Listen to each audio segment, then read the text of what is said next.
S'il y a une mise en scène soignée qu'elle a procédé le 13 février dernier, veille de la Saint-Valentin, jour, dit-on, des amoureux, et dans le même temps, date portant anniversaire de son époux de président. Occasion où utilisons à plein régime les codes les plus actuels de la communication ouverte, à savoir ceux des réseaux sociaux. Elle a distillé quelques images précautionneusement choisies afin de faire étalage non seulement de la bonne santé de l'homme, mais aussi accessoirement de la qualité de leur entente dans la vie privée.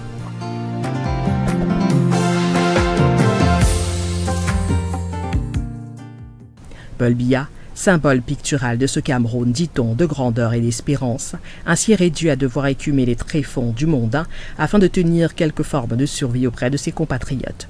Pendant que, à l'extérieur de ce monde feutré, le Cameroun se perd en perplexité, plongé dans l'incompréhensible, voire l'absurde d'un pays où rien ne se décide et où plus rien ne se fait. Pays en attente, en embuscade face à sa propre ombre, sans direction et sans camp, livré à lui-même et aux éléments de la nature.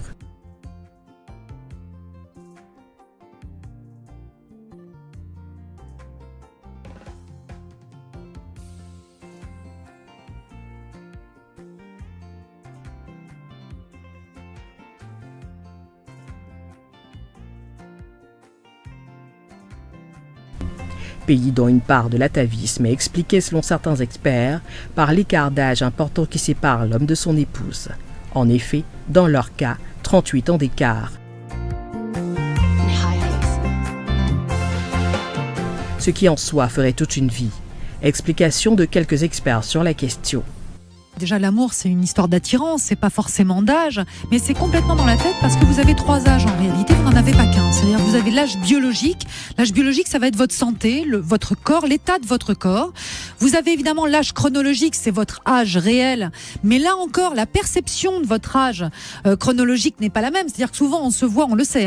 Par exemple, pour les hommes, l'âge s'arrête à 40 ans. Ils se regardent dans la glace, ils se disent « j'ai toujours 40 ans », même quand ils en ont 50 ou 60. Et pour les femmes, on s'arrête à 37 en général. Ah oui. C'est pour ça que vous voyez bien que les mannequins, notamment pour les publicités pour les seniors, vous voyez bien quand même qu'il y a un âge. Ah oui. Alors, bon, si c'est pour des tranches d'âge, par exemple, de 60 ou 70 ans que l'on vise, on prendra des personnes qui ont 20 ou 30 ans de moins pour les représenter.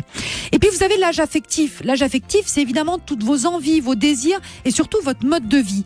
Ce qui veut dire qu'en réalité, finalement, l'âge, en effet, c'est subjectif et ce qui va être souvent synonyme de jeunesse, c'est la souplesse. Beaucoup de couples qui ont une différence d'âge, vivent cette différence comme une fondation.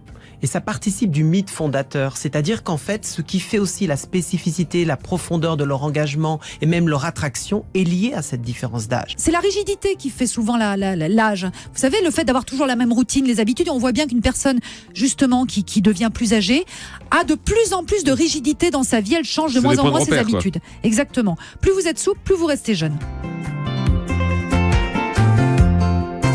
La loi sur le cycle de vie se trouve donc être à cet effet imparable.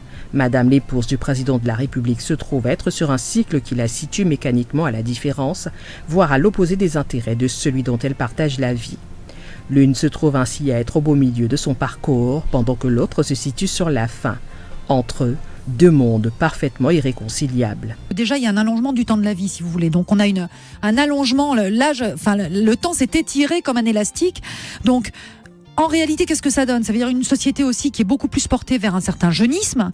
Vous voyez bien aussi que dans les codes vestimentaires aujourd'hui, c'est compliqué. Il n'y a plus de code vestimentaire lié à l'âge. C'est-à-dire qu'on porte tous finalement du petit-fils ou de la petite-fille à la grand-mère. Les baskets. Tout à fait, les baskets, les jeans, tout le monde s'habille pareil.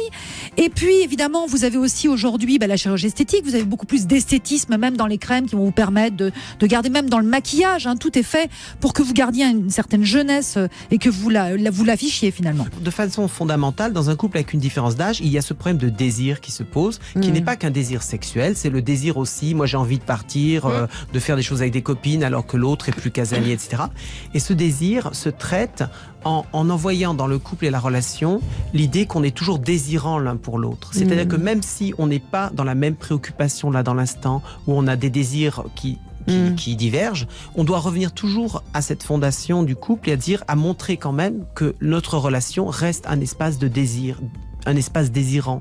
C'est ce que j'appelle l'érotisation de la relation. Telle semble donc être, du moins en partie, Une grande partie de l'explication à l'impossibilité actuelle d'un remaniement ministériel. Toutes les confidences issues du palais des Toudji le disent, dans le scénario actuel, Mme Chantal Biya n'a strictement aucun intérêt particulier à ce que l'architecture du pouvoir et de la distribution des rôles, à son bénéfice quasi exclusif, soit d'une brique modifiée. Le Cameroun se trouverait donc installé dans une longue zone d'errance sans gouvernement et bien sûr avec une intense poursuite de l'effondrement de l'État dont le cœur de l'explication se trouve à la pleine vie et bonne forme d'une première dame qui a fini par prendre tout le monde de court en comprenant finalement mieux que tous les autres les architectures et les mouvements de tectonique qui faisaient dire à son mari « Ne dure pas au pouvoir qui veut, mais dure qui peut ». Message parfaitement assimilé par celle qui, par une ironie sévère, se trouve justement à durer au pouvoir à la fois parce qu'elle le veut, mais aussi surtout parce qu'elle le peut.